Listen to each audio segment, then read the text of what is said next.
Hey everybody, it's John and welcome to the very first installation or episode of our Monday Dry Fire Challenge. In the rest of 2018, we're going to challenge ourselves to get more practice with our firearms, to do better so that we are more prepared if we have to use our firearm. If you watch the video that I talk about that most people, their defensive firearm is actually kind of a whoopee and not really a tool, I think one of the best ways that you can get better is by dry firing. So let's start off and get our dry fire started right. Let's talk about it. So like I said, these are sponsored by Mantis, and you can see that I actually have my Mantis on this unit right here. And actually, because I know, man, people want to buy these, but they're not super cheap.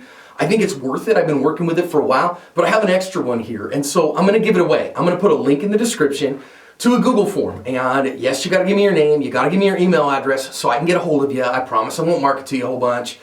I won't sell it to other people. But if you want a freebie, this $150 unit, Mantis sent me an extra one, and I will randomly choose before next week. On next week's video, we will announce a winner of a free Mantis unit. So if you want a free one, hit the link in the description, fill out the information in the form. You'll be entered in for a free one of these. Very useful tool. So first of all, let's talk about, is dry fire a good thing? In almost all modern firearms, really with the exception of rim fire, you can safely dry fire any center fire a handgun. I just don't know of a single one that's a modern one that's not safe to dry fire. Maybe some older revolvers with the exposed hammers, maybe a couple like that, but any modern new striker fired handgun, any of the newer, hammer fired handguns are perfectly safe to dry fire. So dry fire is an incredibly helpful tool. Literally the only thing that you can't do in dry fire that you have to do in live fire is recoil management. Literally the only thing is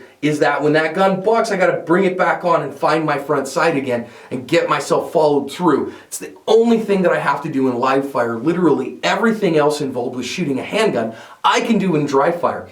Which means for me, in 2018, I am going to do at least 70% dry fire and 30% live fire. So let's talk about safety. I want to talk about the rules of firearm safety because I think they're very important, and they are important in a dry fire environment. So we're not going to get into an argument today about Colonel Cooper versus the NRA and the rules of firearm safety. Let's just kind of look at them this way. The overarching idea of firearm safety is that you have to treat firearms responsibly. You have to treat them respectfully for who they are, for what they do. And a firearm can be a deadly force multiplier. So you have to treat it responsibly and safely at all times. That's the overarching idea. How do you do that? Well, rule number one, you always keep a firearm pointed in a safe direction. So what that means here is that when you are dry firing, then what you have to do is keep this firearm pointed in a safe direction. Now this particular one, I don't have to worry about so much because you can see I have a barrel plug. But if you don't have a barrel plug, you have to recognize that you are holding a live firearm. And you can see on this particular one of my VP9s, I don't have a barrel plug inserted. Here's another one and what they look like. This particular one, you can see I've marked, it's a 40 cal. And this one's a little longer. It would stick way the heck out of the barrel, which unless you're putting it in a holster or whatever is really no big deal. But these install in just a second, and if you do that, it means that you can't load in the chamber, which turns this from a firearm, a live tool that I could load around in and could shoot, into a training tool, which is why I love to install them. If you see here and I push that out, you can see right there that we have that training tool that's in there. So this gun can't be fired. There's no way to load a live round into this gun. So it's a little different setup. Now, of course, if I'm using my live gun for dry fire practice, I have to practice that first rule of firearm safety scrupulously. And that means I have to keep my firearm pointed in a safe direction. I don't want to put the muzzle on something that could harm someone. And I don't want to point at an interior wall where there could be somebody on the other side, or point in an unsafe direction that, God forbid, should the firearm go off, then the bullet could travel through whatever that is and impact somebody and cause them harm. I think this is an incredibly important rule to follow in dry fire. Now someone will say, but John, there aren't any safe directions. I live in an apartment, or I have a house that is stucco exterior and it's 2x4 construction, and so I don't have any of that. Well, in that case, you absolutely want to have one of these barrel blockers. You want to have this little thing in here so that going in, you have a visual reminder when the gun is down, this is not a live firearm, so it can't be pointed at anything. It can't be loaded and shot. Therefore, it is a training tool in that moment, not a firearm, because it cannot be loaded and a cycle cannot be completed. This is how you deal with that. Now, in my world, this wall over here on my left side is actually a block construction wall. So if I have a live firearm, I can point out over here and it's really no big deal. However, I do still use the block because I don't want to have any accidents. I find that this just makes things a little bit safer for me. But seriously, guys, go buy one of these. I'll put a link in the description. You get them on Amazon. They're like $5, $6, $7. I don't know. I forget. I bought a whole bunch at once. They're not expensive. Get some and then stick it in the barrel of your gun when it's time to dry fire. Easy peasy. Rule number 2, you always want to keep your finger off the trigger until you're ready to fire. Practice that with your firearms all the time. You'll be walking around with your finger on the trigger, and I know that the trope of your booger hook on the bank switch is wildly overused and grossly kind of, overplayed. But again, that same thing. If I'm resetting the trigger, whatever it is I'm doing, if I'm manipulating my firearm, I keep my finger high and along the slide until I'm ready to fire. As a right-handed shooter, I would really strongly suggest use that ejector port as a great place to register your finger, as a great place that tells me I am off the trigger significantly. If I am left-handed as a lefty, I really like the takedown lever here. I sit above the takedown lever and I use that as my tactile place, that if I'm working, then I can use this and it keeps my finger high and along the slide. Rule number 3 is we always keep firearms unloaded until they are in use. And in the dry fire environment, quintuply important. I want you to take all ammo out of the room. I want you to unload your firearm. I want you to put that barrel block in there if you've got one. I want you to take all live ammo completely out of the room, so in that way you don't have any worry about shooting a firearm because there's no ammo with which to do it. Now, I do use some training magazines that have these tipped and snap caps in them. Now, I can't use that here in my blocked barrel firearm, but I can drop the slide, put a magazine in the gun if I want the weight and all that stuff, or if I want to work on reloads and in-battery reloads or whatever, I can do that, no big deal. But I always do it with the Tiptons with the snap caps in it rather than live rounds, because I don't want any live ammo at all in place. And in a dry fire environment, if I had my live firearm, again, I'm keeping it pointed in a safe direction, block wall in my world, I can load this magazine in, drop the slide, go bang, but it's going to go click. Well, guess what? I can do a quick malfunction clearance, drive the gun back out, and keep doing reps until I run out of ammo inside the magazine, pick them all up, reload them, start over.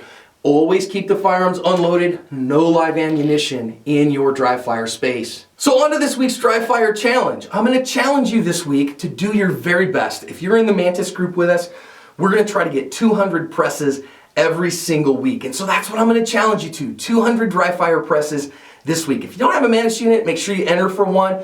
But if you do, make sure you add yourself to the ASP Dry Fire Challenge group, and then that way we can encourage one another, track one another's progress, see how we're doing. I'm going to shoot right now just because I'm trying to get 200. Now, 200 presses is 30 presses every single day. Or if I wanted to do it 3 times, 65 presses with 170 in there, and you would be in business in 3 days if you wanted to do your dry fire in 3. I'm doing mine 7 days. So I'm going to do the Mantis X benchmark. So here's what I'm going to do. I am going to record, so then that way you can kind of see this and see what it is we are doing. So here we go. Let's do 10 shots of my Mantis X benchmark. Hit that start button. Put it down. You'll get to see it along the side. Set it up and rock and roll.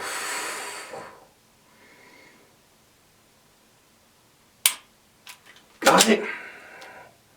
Now I'm doing all my basics like I want to. Driving that gun out there.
It's only seen 8 of the 10, so let's get 2 more in.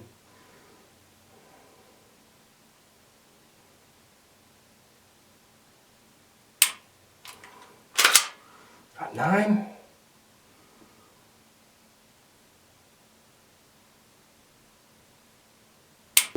So there's my benchmark, 95.6. Not bad, I could have done better. Let's see where I messed any of them up. Actually, all those shots were pretty good. I don't have any ones to really complain about, all over 90. So get your dry fire reps in this week. Let's get better as shooters. And again, this week, it's just get those shots in nice firm. We're gonna get a firm 2-handed grip on the gun, drive the gun out there, press that trigger nice and smooth and easy.